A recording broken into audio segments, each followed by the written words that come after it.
Hi, I'm Andy with Holiday Automotive. Today we're going to take a look at a 2009 Ford Expedition. Stock number is 18F537AA. Starting right away up front, you have factory fog lamps and easy access heavy-duty tow hooks. A look down the passenger side, you have chrome wheels. Those are 20-inch chrome wheels. Inside, leather interior. Seats are very clean all the way throughout. Second row bucket and third row bench seating, so plenty of room for the whole family. Your second row seats are heated seats. You have a rear facing entertainment center, and then up top you have a sunroof and a cargo rack.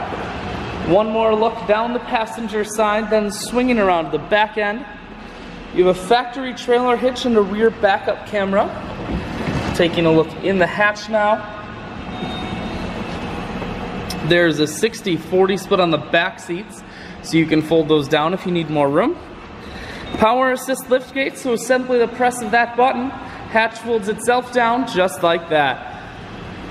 Holiday Automotive is located on the corners of highways 41 and 23 in Fond du Lac. We're Wisconsin's largest used car dealer, so it's certainly worth the trip.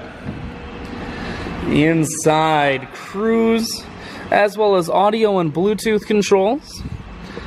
Full touch screen that includes your stereo and navigation. Dual climate control as well as dual heated and cooled seats. And your automatic transmission is here. I shoot videos today because I want to make sure whether you're coming from near or far, you can see this Expedition on holidayautomotive.com. That's where you'll schedule your test drive and get a free vehicle history report provided by AutoCheck. All of this and more at holidayautomotive.com.